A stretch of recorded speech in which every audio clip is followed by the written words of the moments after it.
امام ابو مالک رحمۃ اللہ علیہ کے ایک شاگرد تھے، کبھی 15 دنوں کے بعد آتے تھے سبق پڑھنے، اور کبھی 1 مہینے کے بعد آتے، کبھی 2 مہینے کے بعد آتے شاگرد صاحب۔ اچھا، ہم نے قانون لکھ کے لگایا ہوا اداروں میں کہ جو 3 چھٹیاں کرے گا بغیر بتائے اس کا نام خارج۔ تو ایک شاگرد مہینے بعد آتا ہے، اور پھر یہ جو شاگرد ہوتے ہیں، مرید ہوتے ہیں، ان کا آپس میں بھی مقابلہ چلتا ہے۔ توجہ ہے نا میری بات پر؟ انہوں نے کہا جناب ہم آدھا گھنٹہ لیٹ ہو جائیں تو استاد جی ناراض ہو جاتے ہیں، اور یہ 15 دن آتا ہی نہیں، یہ کوئی زیادہ لاڈلا ہے۔ تو وہ تھوڑا سا ماحول اور بن گیا۔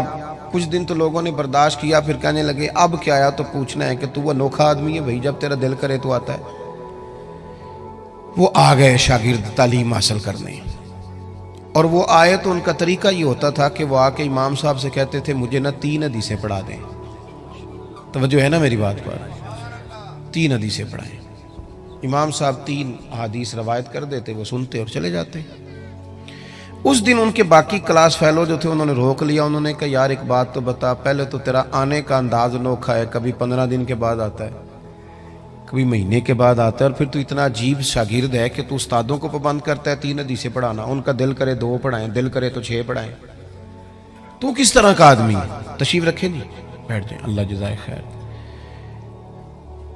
تو پہلے تو آ وقت پہ، اور پھر تو اتنا عجیب ہے کہ تو استاد کو پابند کرتا ہے۔ تو وہ کوئی صاحب دل آدمی تھا، وہ کہنے لگا یارو تم نے جلدی کی، اعتراض کرنے میں جلدی کی، اور کچھ تو مجبوریاں رہی ہوں گی، یوں ہی کوئی بے وفا نہیں ہوتا، تم نے جلدی کی، ذرا پوچھ تو لیتے اصل بات کیا تھی، مدعا تو پوچھتے کہ بتاؤ۔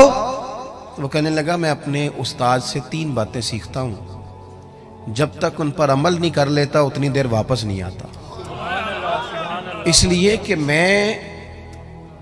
میں نے کوئی اس لیے تھوڑی سیکھا ہے کہ میں اس سے واہ کراؤں گا اور میں اس سے مناظرہ کروں گا اور میں جاہلوں کو کہوں گا تمہیں کیا پتا۔ میں نے تو اپنی تربیت کے لیے دین لینا ہے، اپنی تربیت کے لیے۔ میں جلسوں پہ جاتا ہوں تو بہت سارے لوگ شکوہ کرتے ہیں، کہتے ہیں آپ 20 منٹ تقریر کرتے ہیں، 1.25 گھنٹہ کریں۔ تو میں کہتا ہوں پچھلے سال والی 20 منٹ والی سنا لو نا، تو اگلی اور سن لو۔ یہ تو ہمیں صدیاں ہو گئیں 2 گھنٹے خطاب سنتے ہوئے، اس سے لیا کیا ہم نے؟ کتنا انقلاب آیا دنیا میں، عمل کب ہونا ہے؟ ہم تو قائل ہو گئے ہیں صرف بڑے جلسے کے۔ عزیز عمل کریں، عمل حسن ہوتا ہے۔ دنیا آپ کی تقریر نہیں سنتی، دنیا آپ کا عمل پوچھتی ہے۔ عالمی سطح پر لوگ، ہم اس ملک میں رہتے ہیں جس ملک میں کبھی زلزلہ اور سیلاب آ جائے تو باہر کی حکومتیں تعاون کرنا چاہیں تو وہ کہتی ہیں حکومت کو نہیں دینے پیسے، ڈائریکٹ جا کے دینے۔ یہ ان کی توہین نہیں، یہ ملک کی توہین ہے۔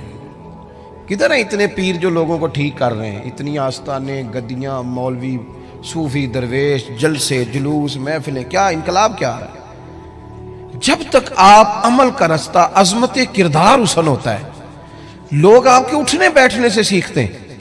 آپ نہ بالکل نہ مانیں کہ ہمارا ایم این اے سے کیا تعلق ہے، پر وہ آپ کا نمائندہ ہے، آپ کو وہ کمان کر رہا ہے دنیا کے سامنے۔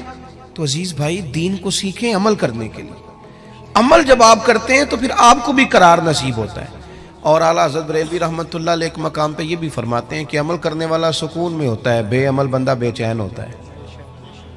جو کسی شے پہ عمل کر لیتا ہے نا، اسے ٹھنڈک ہو جاتی ہے، اور جو بے عمل ہوتا ہے اب وہ چھپتا ہے، وہ کہتا ہے کہ مطلب اب میں کیسے نکلوں، یہ تو عمل کرنے کی جگہ آ گئی۔ تو ایک تو عمل کے لیے، دوسری بات یہ کہ علم سیکھنا ہے اور اس پر عمل کرنا ہے، اور تیسری بات حضرت مجدد صاحب فرماتے ہیں کہ اس میں خلوص پیدا کرنا ہے، للہیت۔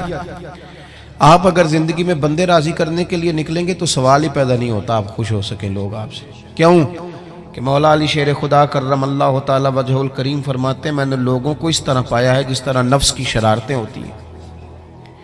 ادھر سے لوگوں کو گھیر کے لاؤ بھیڑوں کو، ادھر والی کو تو ادھر والی نکل جاتی، اور ادھر والی بھیڑوں کو گھیر کے لاؤ تو ادھر والی، آپ کتنا کو راضی کریں گے؟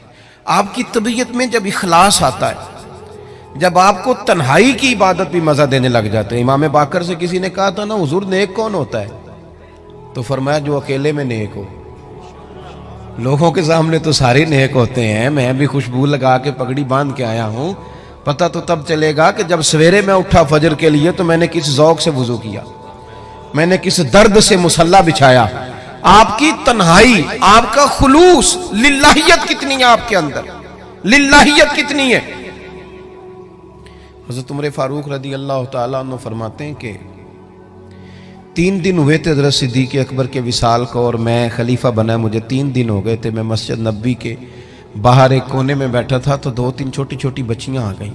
مطلب سوال ہی نہیں پیدا ہوتا، میں خطیب ہوں مسجد کا، تو کوئی بندہ مجھے کہے کہ جناب مولوی صاحب یہ ذرا چارے والی گٹھڑی ہے تو میرے سر پہ رکھا دو، تو اس کی جرت ہے وہ کہے پتہ نہیں میں پیر صاحب ہوں، اتنی طاقت تیری، تو نے مجھے کہہ دی ہے۔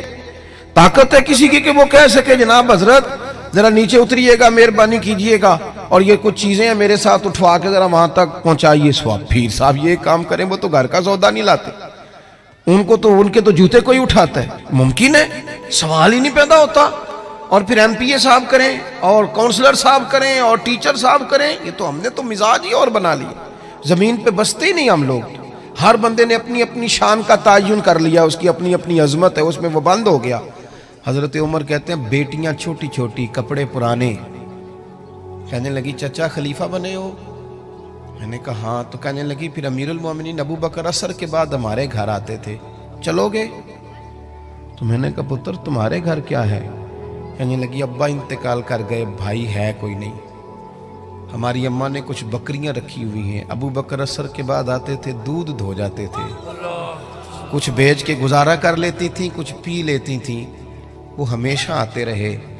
3 دن سے ان کا انتقال ہوا ہے، میری بہنیں روتی ہیں، میری ماں روتی ہے، چلو گے؟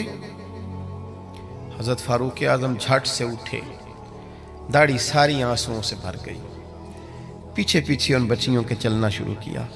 راستے میں ایک صحابی ملے، عرض گزار ہوئے امیر المومنین کہاں جا رہے ہو روتے ہوئے؟ فرمانے لگے یار یہ ابو بکر میرے لیے رستہ کتنا مشکل کر گیا، اتنا مشکل، اتنا خلوص بتایا ہی نہیں آج تک کہ عصر کے بعد کسی کی بکریوں کا دودھ بھی دھوتا ہے۔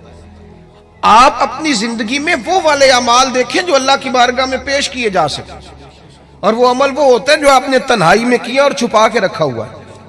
ہم تو جو کچھ بھی کرتے ہیں نا، میری طرح کا بندہ رو بھی پڑے تو وہ بکتا ہے، پیر صاحب جی رو پڑے محفل میں، وہ بھئی یہ تو اس کا اللہ سے رشتہ تھا، اس کو بھی آپ نے بیچ دیا میڈیا پہ، یہ بھی فار سیل ہے، فلانے کو وجد ہو گیا محفل میں، تو وہ اس کا تو اس کے رب کا معاملہ تھا، اس کو بھی بیچنا تھا، یہ بھی چیز فار سیل تھی۔ خلوص کب آئے گا؟ للہیت وہ لوگ کدھر گئے؟ 100 گھر تھے مدینے میں، امام ابو نعیم کی حلیت الاولیاء اٹھا کے دیکھیں، 100 گھر مدینے میں، 100، تھوڑی سی تو آبادی ہوتی تھی، تو 100 گھر سمجھ لیں کہ کور تھا سارا شہر، جن گھروں میں 2 وقت روٹی بھی جاتی تھی، بچوں کے کپڑے بھی جاتے تھے، پتہ کوئی نہیں تھا کون دے جاتا ہے۔ کتنے گھر جی؟ بولیے۔ ہائے، ہوتی ہیں ہمارے ہاں بھی اجتماعی شادیاں، لیکن وہ نا 25 لوگ اسٹیج پہ بیٹھے ہوتے ہیں، اور مہمان خصوصی کی فوٹو زیادہ آتی ہے جو شادیاں کرا رہا ہوتا ہے، دولہا تو بیچارہ شرم کے مارے پیچھے پیچھے، دلہن تو بیچاری پیچھے پیچھے۔ اجتماعی شادیاں جو ہمارے ہاں بھی راشن تقسیم ہوتا ہے، لیکن وہ اب تو خیر لوگ بڑے سیانے ہو گئے ہیں، وہ کہتے ہیں جی ہم اس لیے یہ کام کرتے ہیں تحدیث نعمت پر، تاکہ دوسروں کو بھی توجہ ہو، بڑے بڑے اچھے جملے تراش کے لوگ مارکیٹ میں لائیں۔ میں اکثر کہتا ہوں کہ میں اپنی سگی بیٹی کو جب کچھ دینے لگتا ہوں تو پھر میں لوگوں کو کیوں نہیں بتاتا؟ دوسروں کے حق میں میرا رویہ اتنا تلخ کیوں ہے؟ کیوں ہم نے ماحول اس طرح کا بنایا ہے کہ لوگوں کو ہم نے بھکاری بنا دیا؟ 100 گھر مدینہ شریف کا، 2 وقت روٹی جاتی ہے، اور جو دینے آتا ہے اس کے چہرے پہ نقاب ہے، اگر گھر والے پوچھتے ہیں تو کون ہے تو وہ ناراض ہوتا ہے، کہتا تم کیوں میرا نام پوچھتے ہو؟ پھر 3-4 دن ہو گئے وہ کھانا آنا بند ہوا، پھر آہستہ آہستہ گھروں میں آنسو چلنے لگے، بیٹیاں ماں باپ سے پوچھنے لگیں کہ وہ نقاب پوش کیوں نہیں آ رہا؟ امام ابو نعیم کو پڑھ کے دیکھیں وہ کدھر گیا؟ پھر وہ غریب ایک دوسرے سے پوچھنے لگے تیرے گھر وہ روٹی آتی تھی؟ اس نے کہا 2-4 دن سے نہیں آئی۔ پتہ کرو مدینہ شریف میں کیا ہوا؟ پتہ لگا 18 محرم سے کچھ نہیں آیا۔ کیوں؟ 18 محرم کو امام زین العابدین وصال فرما گئے، وہ اٹھ گئے، وصال فرما گئے۔ لہٰذا 100 گھروں میں چپکے سے نیکی ہوتی وہ ہے جو خلوص والی ہو.